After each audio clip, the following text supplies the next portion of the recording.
Olá, escritor! Eu sou Andressa Tabazinski, colaboradora do Carreira Literária. E hoje, para inaugurar a nossa coluna onde discutiremos best-sellers, não poderia escolher outro livro senão E Não Sobrou Nenhum, da Agatha Christie. A autora é considerada uma das maiores best-sellers de todos os tempos, perdendo só para a Bíblia e para Shakespeare, que já vendeu mais de 2 bilhões de exemplares e continua vendendo até hoje. Para vocês terem uma ideia, o livro que eu trouxe hoje é a 4ª edição aqui no Brasil e já está na sua 9ª reimpressão. É um livro que constantemente se esgota nas livrarias. E Não Sobrou Nenhum é um dos maiores sucessos de venda da escritora e um dos meus romances policiais favoritos da vida. Ele se torna único porque ele foge das regras rígidas de um livro policial clássico, onde nós temos um crime, o detetive e a solução. No caso deste livro, nós teremos apenas uma história macabra, 10 personagens suspeitos e apenas o leitor como potencial detetive dessa história. Uma coisa interessante que permeia a história desse livro é que até 2008 ele se chamava O Caso dos 10 Negrinhos. O título causou uma enorme polêmica nos Estados Unidos por conter a palavra niggers. Ele acabou então sendo modificado lá nos Estados Unidos e em vários outros países, inclusive aqui no Brasil. Então vamos falar um pouquinho do livro. O livro vai começar nos apresentando os 8 primeiros personagens da trama, que a princípio são pessoas muito diferentes umas das outras, e que receberam um bilhete de um desconhecido, convidando-os então para viajar para essa ilha particular que está em alta nas revistas, porque muitos especulam que ela tenha sido comprada por um milionário anônimo. Alguns dos personagens foram chamados para atender a algum evento social e outros para trabalharem como funcionários nessa ilha. Quando eles se encontram na cidade, esses 8 personagens, já tem um barco ali aguardando eles para levar eles para a ilha, e eles começam ali a conversar entre eles, e começou a achar estranho que cada um recebeu um bilhete muito diferente um do outro e assinado por pessoas diferentes. Chegando na ilha, eles são recepcionados por um casal de criados, o mordomo e a sua esposa, que também não sabem e não conheceram pessoalmente a pessoa que os contratou. Mas eles dizem, então, que estão seguindo uma série de ordens que foram deixadas por escrito a eles e comunicam aos hóspedes quais são os seus quartos e que mais tarde eles vão todos se reunir para jantar. Cada um dos convidados, então, vai para um quarto individual.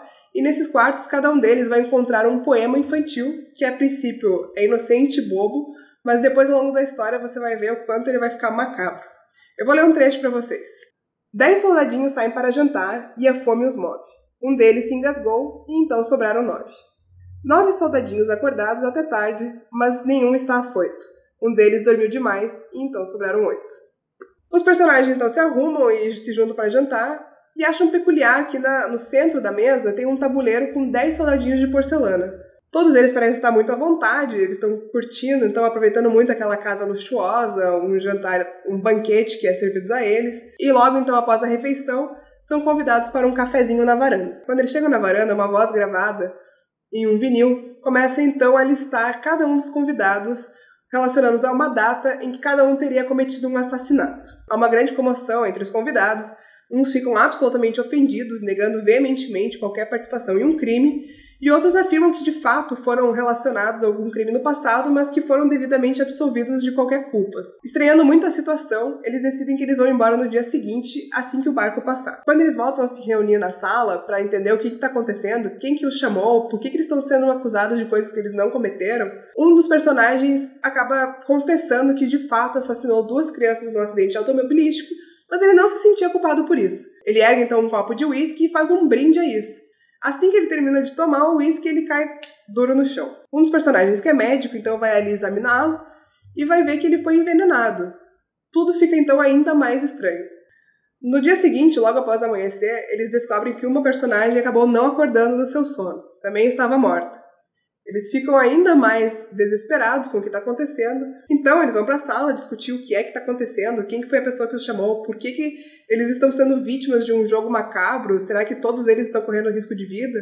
Então, eles percebem que aquele tabuleiro que tinha, então, 10 soldadinhos de porcelana, tem apenas 8, o que torna tudo, então, ainda mais suspeito. O que acontece? O tempo fechou, o barco não passa, eles estão presos numa ilha e com um grande mistério para resolver. Eu não vou contar mais da história, porque tudo que eu contar a partir de agora vai ser um grande spoiler. O livro não desperdiça nenhuma linha, você está o tempo todo sendo apresentado para pistas, nada fica fora dos olhos do leitor.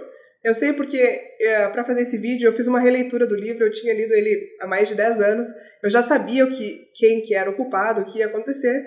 Fazendo essa releitura, eu pude perceber que tudo estava ali. Tudo que eu precisava para ter descoberto o crime há 10 anos que eu não descobri, estava já aos meus olhos. Ele é narrado em terceira pessoa e o narrador tem a possibilidade de entrar no pensamento dos personagens. Então logo a gente vai começar a entender que nenhum daqueles personagens vale muita coisa. Todos têm algum desvio de caráter e todos são possíveis suspeitos. Nenhum tem um álibi forte o suficiente para que eles sejam excluídos. É um livro de fôlego para ler numa tacada só, você vai sentar e pode ler até no mesmo dia, porque é um mistério tão bem arranjado que é impossível de largar. Você fica preso até a última página, e até porque só lendo o livro até o final que você vai de fato entender tudo o que aconteceu e quem que armou todo esse esquema.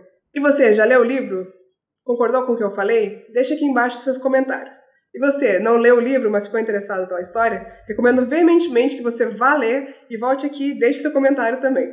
Se você gostou do vídeo, deixe seu joinha, se inscreva no canal. Um abraço, até a próxima!